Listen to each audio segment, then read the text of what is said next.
Okay. Well, first, is anybody here from Texas?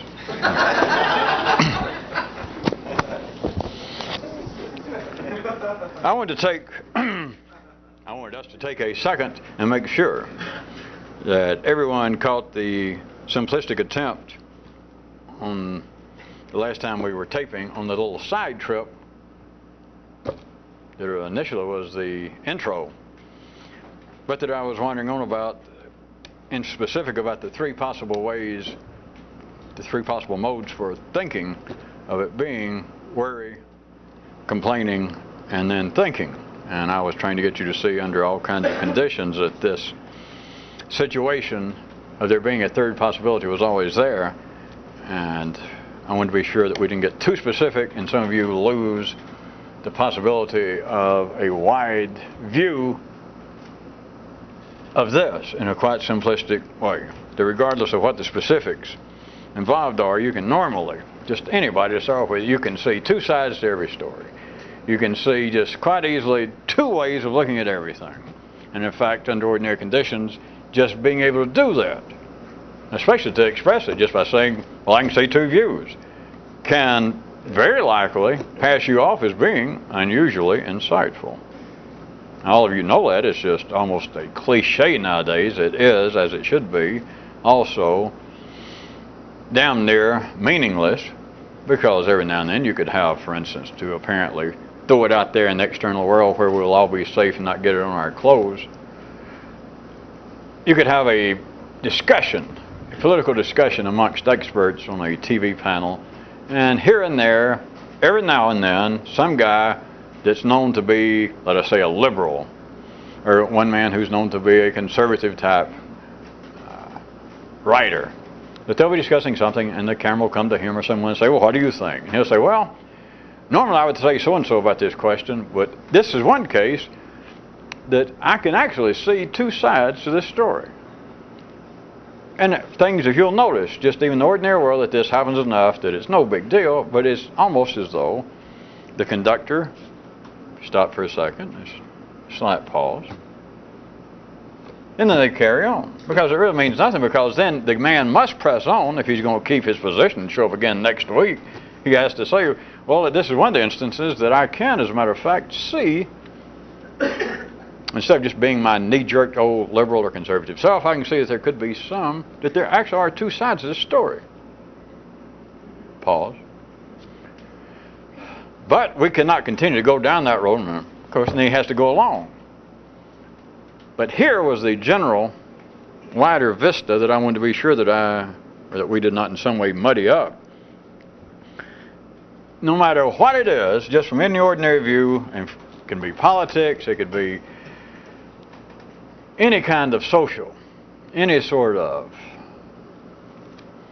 relational shipple, try that. Any sort of occurrence, question that happens in man's secondary world upon which you may think, you can immediately see, forget now of having some side to it or you having some vested interest, but you can immediately, just verbally, that is, we could just theoretically get you to say, well, yes, there's got to be two sides to this. And without trying to get pseudo-philosophical in some technical or academic sense, you can just realize to yourself, well, yeah, I can see two sides to it. It is, again, not due to the nature of whatever the subject or the area might be. It has to do with the nature of three-dimensional reality being run by a bunch of midgets. No, you know that's not so. By polarized energy. So when you got polarized energy running a three-dimensional world, you have very short, you have always what seems to be two sides, two possible views to every story, to every question, to every problem. The absolute rule that I, again, wanted to be sure that we did not abstruse up too much was that no matter what it is, there is always a third way of looking at the story. There is always a third possible way of considering the question, the problem, the whatever. It is always there, and it makes no difference, is what I finally going to get to the point of this retro intro. It makes no difference if you're going to be able to use this. It makes no difference whether you can immediately see, whether you can immediately think what the third possibility is. The radical use of this, or conversely, the error someone attempting to make a radical use of their own mind would make, is to forget it. It doesn't matter that immediately that some question comes up. They're discussing, well, here's what we should do. It's a matter, and perhaps it sounds interesting enough, and you get intellectually in this factual discussion brought into it enough, and suddenly it gets up to the terms such as, well, what this amounts to. And you're going, yeah, this is interesting. I've never thought about this. They're saying, but when we get down to the bottom line, what this amounts to is, quite directly put, what we're considering here is a matter of a free market economy versus a planned economy. Which now you suddenly realize, well, now I sort of know where we're headed. It was interesting. And if you suddenly thought about this, and you thought, wait a minute, that seems to be adequate to cover all of the possibilities of considering how human nature works in the matter of barter, of trade, the general whole field of economics with a small e. Not the academic world, but that which seems to be the kind of fiscal, the kind of accounting matters that go on between all peoples. If you got two people, they're bargaining. You know, Adam said, do you come here often? What's your sign? Hey, would you like an apple? It's always some kind of barter. Even if you just had two people, count them two. So you might immediately, let me back up 1 second and make it clear that from a quite reasonable view, you don't have to be an expert in economics. Is anybody here from Texas? But you could immediately say, I assume that all of you got just passing interest or knowledge enough of what they call the field of economics, to realize that from one quite valid view, you can say that all economics, speaking on a institutional level, a political level, the level of out there, amongst large numbers of people, that all economic theories can be, again, we can shave them down to little small, more specific areas, but they can quite properly be lumped under, from a governmental view, lumped under either a free market economy, that is, that the government, whatever the government is, wherever it is, that the government just leaves things alone. It's a matter of supply and demand. And that's free market, just whatever happens, happens. Or the government takes an active role in determining price, in determining what is going to be the need. They decide what the need will be. Then they determine, they plan the supply. Now there's, having no interest in economics, we'll assume, any of us. But you do realize, you're smart enough to know this, from one quite valid view, that covers that area, those two, because it always does. It always does. So let us say that, and it strikes you that, well, yeah, that covers it. We could start, playing around and say, well, now wait, is this a socialist planned economy over here, or is this more of a communist-style planned economy? You can start doing that. But you understand there is still, without any question, whether it be economics or we can start picking out religious ideas, psychological theories, it will always strike the most reasonable of people because of the nature of energy, not because of the apparent area under discussion, that the two ways of looking at it, the two descriptions, the two divisions will most adequately, most intelligently cover whatever needs to be covered. So there you stand. You hadn't lost your place, have you? So there you stand. You suddenly think of us insisting that there is an absolute, unnoted rule of physics, an absolute, inescapable law that there's always a third possibility. And so it suddenly comes to you while you're picking up, while you're carried along, you're getting somewhat interested in this discussion I made up, and they suddenly point out, well, we're back again to the matter of if we're dealing with civilized peoples, that the economy is either going to be a free market, just a floating supply and demand, or it's going to be a planned economy. So there you are, and you go, yeah, well. And then you suddenly think of this. That is, there's got to be a third one. And you go, and I'm not even going to make up one. Here's the point, though.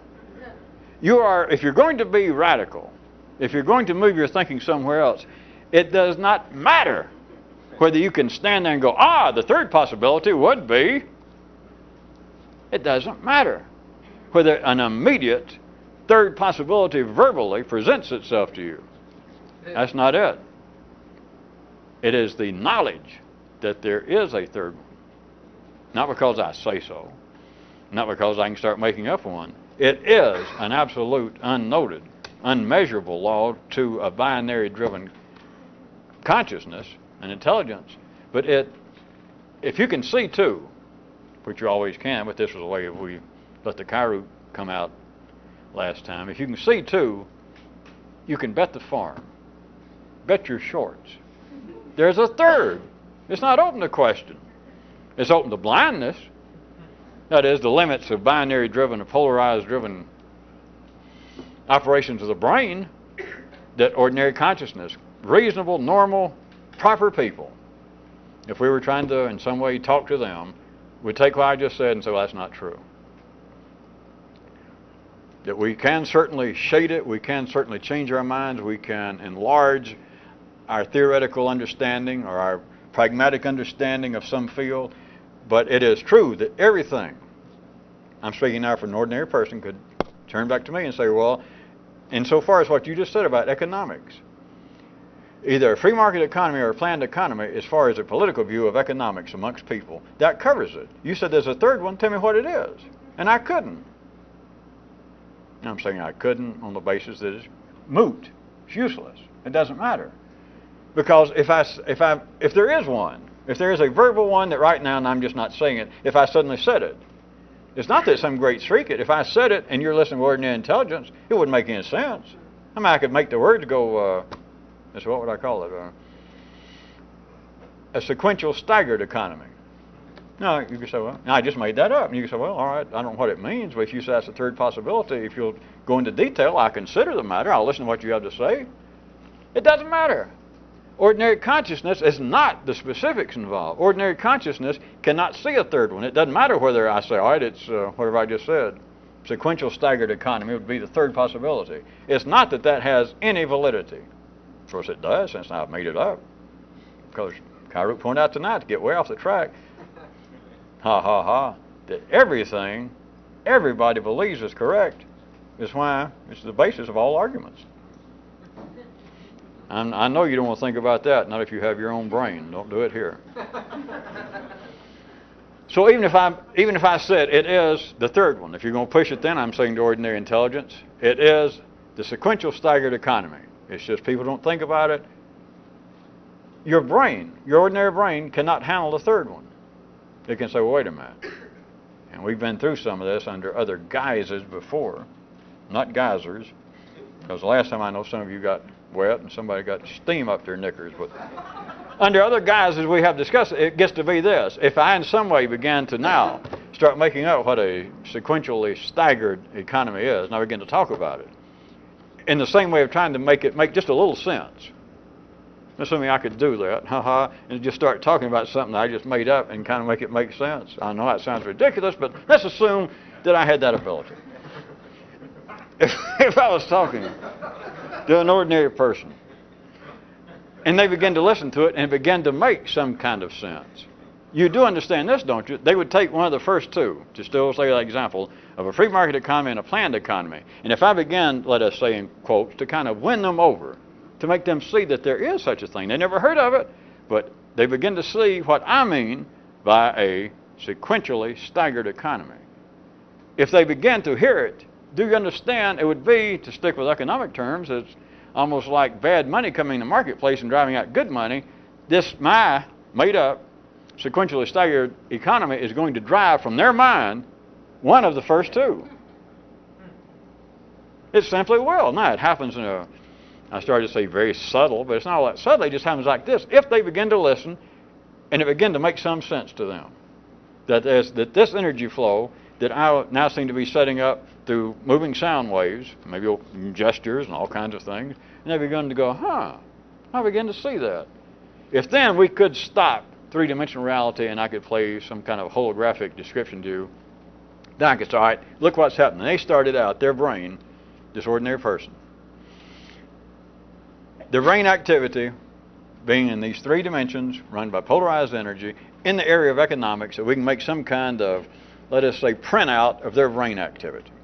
Then they were thinking about, somebody had already mentioned it, and they were nodding along, because it made perfect sense to them, that we were talking about either a free market economy or a planned economy. And then I said there's a third one. And the two ways they think went, no. They looked at each other. It's like, the two brothers, you remember the night before they opened the lumberyard. No. Because they look, and it's just us here. We cover it. It's like yes and no. They look at each other, your brain does, and hey, that's it. But some outside influence says, no, there's a third one. And they look around, it's only two brothers and everybody at the ordinary level. But then if I said, well, now listen, here's the name of the third brother, you didn't know you had one. His name is sequentially staggered economy. And I go, well, I don't know. And I said, wait a minute, now just listen. And the two brothers say, well, we've always been intelligent and broad-minded, haven't we? Yes. All right, well, let's listen to this guy for a minute. And so they listen. And then in some way, it begins to make sense. You do realize this, what I'm saying, to stay with this, it's like one of the brothers begins to undergo a metamorphosis. And he begins to become what I'm talking about. He will drive out one of them because they cannot. If I say there's a third one, sequentially staggered economy, and the ordinary brain goes, no. And I say, wait, trust me, just listen just a second. It's like a man almost trying to stand on his own shadow. A man trying to stand on his own shadow and see his feet. It's very precarious, but he may stay there a second. He's all right, go ahead, whip it on me. And I begin to talk and describe it. And he almost begins to see that, wait a minute, there could be a third possibility. But as that happens, it is a gradual, inescapable process that one of those brothers, one of the ideas of either a planned, controlled government, planned economy, or a free market economy, slowly, I say slowly, it can happen like that, but it's like good old special effects in Hollywood, that suddenly that one brother begins to turn in, let us say, free market economy, suddenly begins to turn into my sequentially staggered economy. And just at 1 second, though, if we could freeze all this and make it verbally or print out in some holographic way, it would be almost a split second that ordinary brain went, yeah, there could be three. But it's like that because one of them, it can't hold the three. It's one of the first two will be replaced by this new one. Do you see? And so no matter what happened, it wouldn't be, now if we were talking at an ordinary level, and I had something to gain by this, using me just generically speaking, if I was one doing this to people, and I won them over to my view, then at an ordinary level you'd say, well, he accomplished something. Now I could say, that'll be $15,000 for you seeing my theory. But do you understand that nothing has been done from a more subversive view? They started out with 2 views, and now they got 2 views. Not 3. They can say, well, I changed my mind. And in fact, when we started talking 10 or 15 minutes ago, when you started this crap on me, you almost made me see there were 3 views. Yeah, I was hoping I would. But no, that's not true. I just realized that my idea about a free market economy was wrong. Your description's better. And if I said, no, go back, it can be all 3. Then they'd have to say, well, no, are you trying to back out now? Have you changed your mind? I say, no, but don't you remember there's 1 split second? I could even time it because I was reading your mind. And a few seconds ago, just for a split second, you realized that all 3 could be extant. No, I didn't do that. I realized I was wrong. I mean, it kind of happened gradually. It wasn't just as soon as you said sequentially staggered economy, it wasn't a blinding moment of insight. You had to talk for a few more minutes, but then I realized, by God, this son of a gun is right. But you understand, and he could say, well, I'm glad I heard this because now my understanding of economics is better. And as I said, if I was an ordinary person, I had something to gain, I'd go, well, very good, here, buy my book, $29.95. And so you could say from some views, something apparently happened. Nothing happened. The guy started out with 2 views. He has 2 views. If he got one over the guy selling the book, again, I repeat, at that level, which is the nature of economics at that level, you can say something happened, somebody benefited. Because every time you dance, you either pay whoever you're dancing with or they pay you. You step on them, they step on you. It doesn't matter. But from a more complex view, do you understand nothing has happened? The person doesn't have a new view. They replaced one view. It doesn't matter. Now back to, not those people, but if you're attempting to think in a different way, and may I suggest for anyone who had any doubt out there in TV land, we're talking about thinking a really different way. Then I want you to consider that it doesn't matter whether at that moment that you might remember that there is an absolute, inescapable certainty that anything that has two sides, that has two views, which all things do, it has a third one. It doesn't matter that you could suddenly remember that and go, wait, what is it? That doesn't matter. Don't let that throw you. It's not that, wait a minute, then something's wrong. I don't understand the whole idea because I can see two sides, but I don't see a third side. Ooh, that's tricks. It's not important that you see right then what the third side is, because can you not see my example I just made up? In a sense, the third side doesn't matter. It could be made up. Assuming anything could be made up. Now, even I wonder what would be. Sequentially staggered economy. I don't know. It is of absolutely no importance to more radical, basic shift in thinking.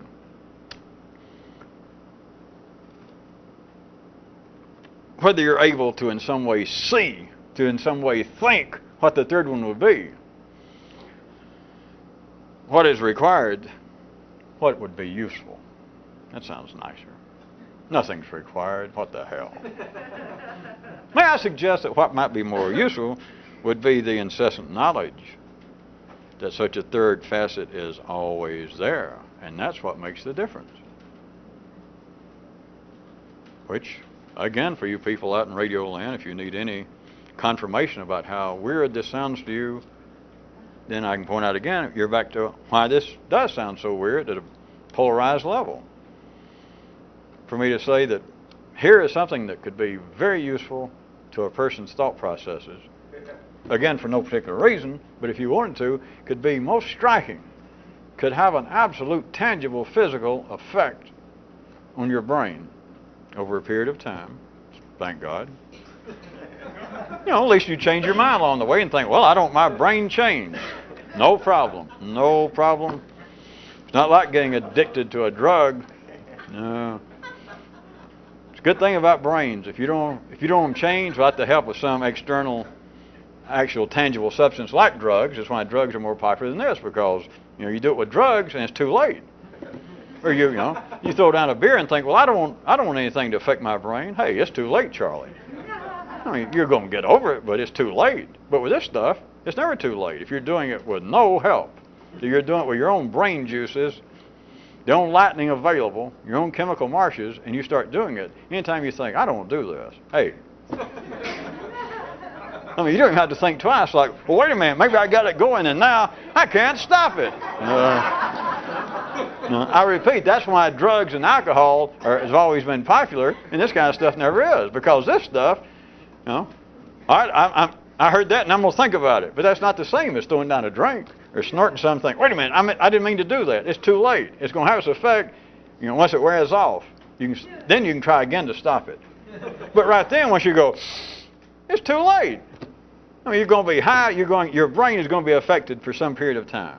No matter that you say, oh, I wish I hadn't done that. But with this, all you got to do is no drugs, no nothing, that you're in some, I always like to say nefarious because some of you enjoy it, in some nefarious way,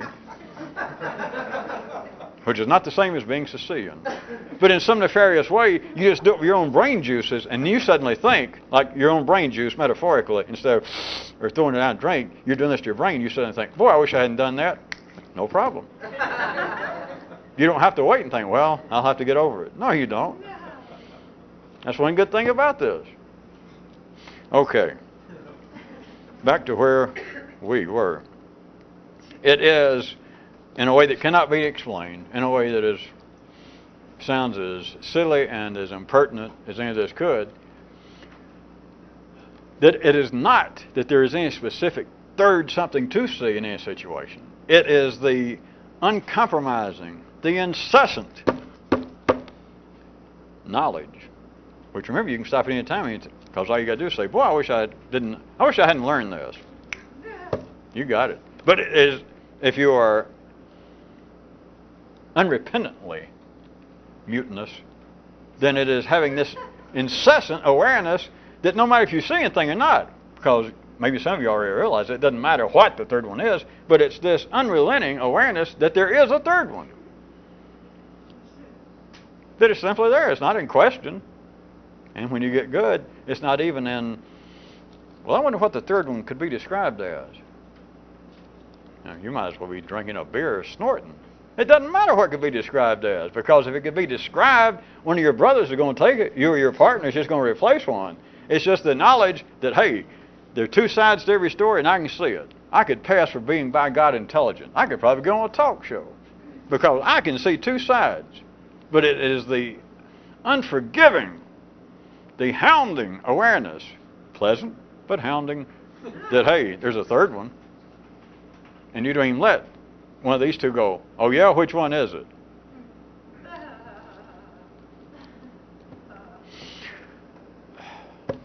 Well, having approximately 12 minutes left on the tape, we're up to where we intended to start tonight. Is anybody here from Texas? All right. All right, here we go. Now the beginning of tonight, a 12-minute thing.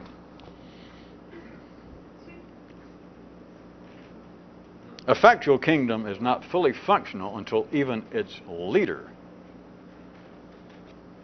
begins to worry and complain. Everybody got that? A factual kingdom is not fully functional until even its leader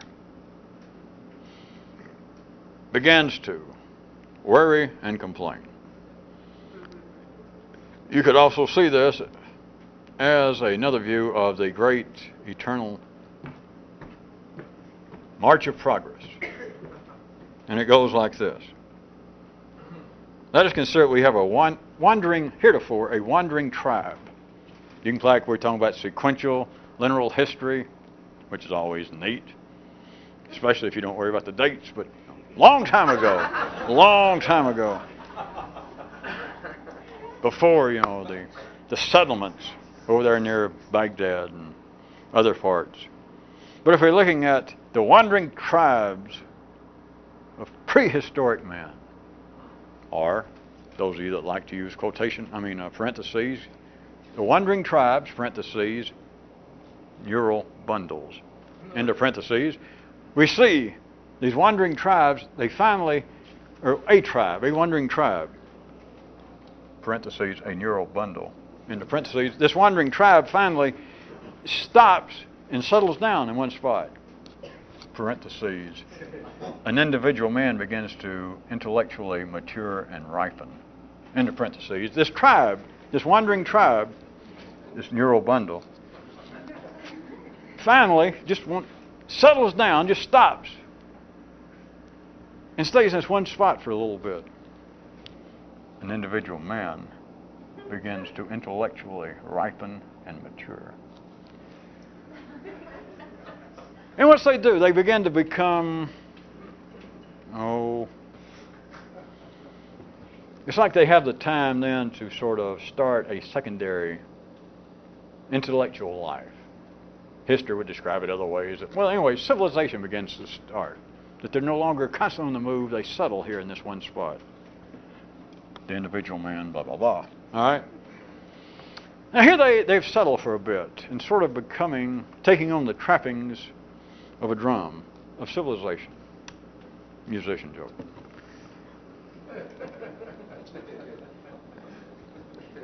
Now consider a certain part of this scene that I am painting for you. The leader, this barbarous leader, they've settled down for a while. And civilization is sort of starting here with this heretofore wandering tribe, neural bundle, individually speaking. This barbarous leader, they sort of settle and begin to be a little civilized. This barbarous leader, let us take an example.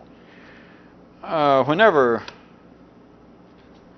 of course, once you settle down and start to become civilized, you begin to go beyond just needs and you get into wants and you get into entertainment of sorts. Look, in this barbarous leader, they're sort of becoming civilized. Whenever he turns around and he finds that he doesn't like this storyteller, this singer, this poet amongst themselves, now that they become civilized, if he doesn't like what he does, he has him killed. With no comment. No complaint. He doesn't like. The man gets up and he says, I'm a poet and I have something to say now.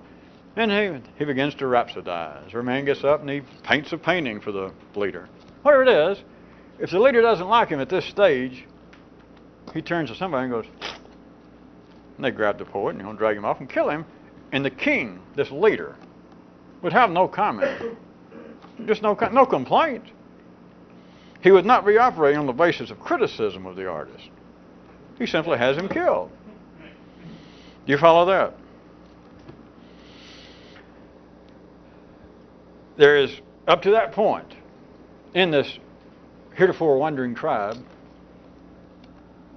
neural bundle, now that they're beginning to settle down, that which the heretofore barbarous leader,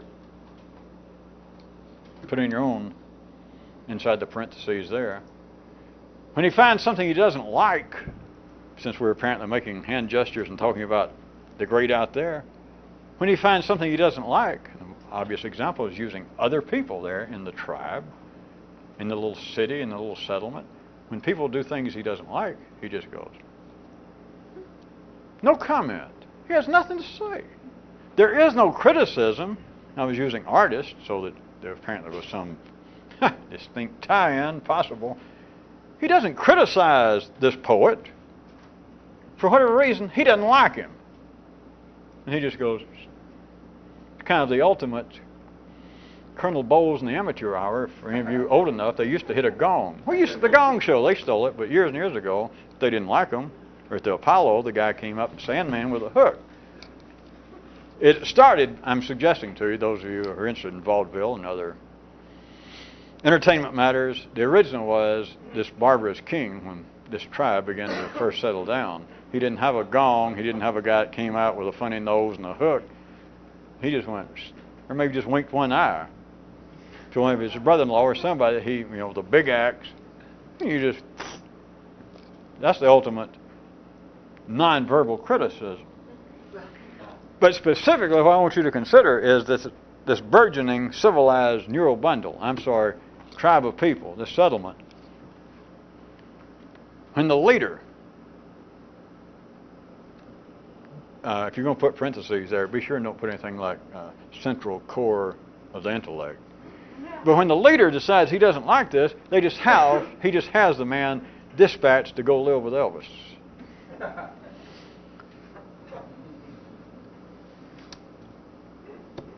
Also, Jesus, 5 minutes. Are you ready? Also, now see, that would be the complaint part. But also, at this stage, this barbarous leader, or this heretofore barbarous leader, this leader who was feral, uncivilized, who now, as his whole peoples are becoming a little more settled and reasonable, stationary, not so peripatetic.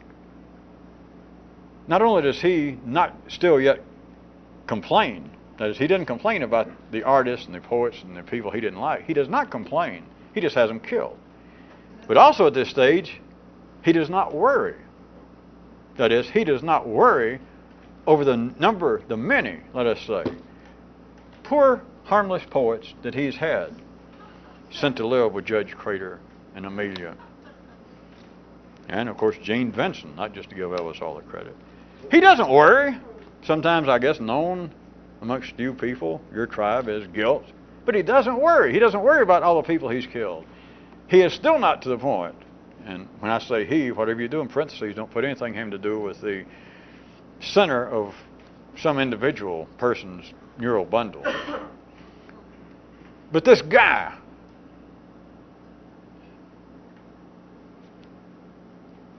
does not worry over what he has done in such dramatic acts as executing those that he doesn't like. He also is not up to the point of worrying about those that he may have to dispatch in the future. Maybe his own brother, maybe his own partner. God knows what will become of the lumberyard then, but he doesn't worry about it for a very particular reason. And it has nothing to do with poetry or politics or settlements or civilization. But of course it must, or this wouldn't make even any sense. So he does not yet worry. He does not yet complain. But then, if you're going to move the scene forward at all, we're going to get to more. We've given enough time to parentheses. It's time for quotation marks. If we're going to get to more advanced times, then there is one thing without any question that must begin. And that is where they started about, if you recall, that no factual kingdom is really fully functional until ... If we're moving forward to advanced times in this tribe, in this neural bundle, we have to move up wherein criticism becomes a public, becomes a spoken affair. Criticism in the full sense. The criticism itself becomes a recognized, distinct, and proper secondary activity. It is then that the king, the core intellect, if we're talking about either a tribe of people or a neural bundle, what seems to be a man's individual personality, what seems to be his individual thought processes, they must then offer up reasons based upon worry and complaint that seem to be the basis, that seem to be the motivations that necessitate the acts they take. The good thing about running out of time is I have to talk so fast, I don't even have time to say, I know this is getting subtle and strange. We just let it speak for itself. To be normal,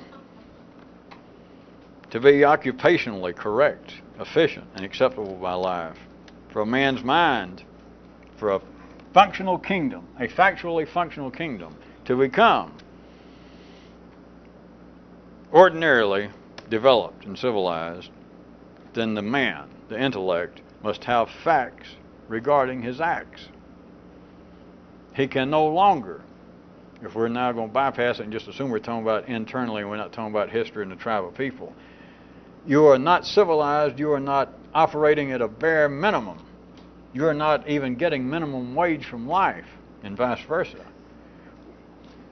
If you continue to act, which you can't, but if you act on the basis of no comment, not saying no comment, but of having no comment, of killing your foes, that is, banishing thoughts you don't like, opinions you don't agree with internally, and doing it on the basis of, without criticism, without saying why, just because I just don't like them, you can't do it. You've got no choice at the ordinary level. You have got to have facts regarding your acts. When worry and complaint breathe, civilization becomes quick and viable. A man begins to be ordinary. And thus you're back to where we started. Is the tape still running at all?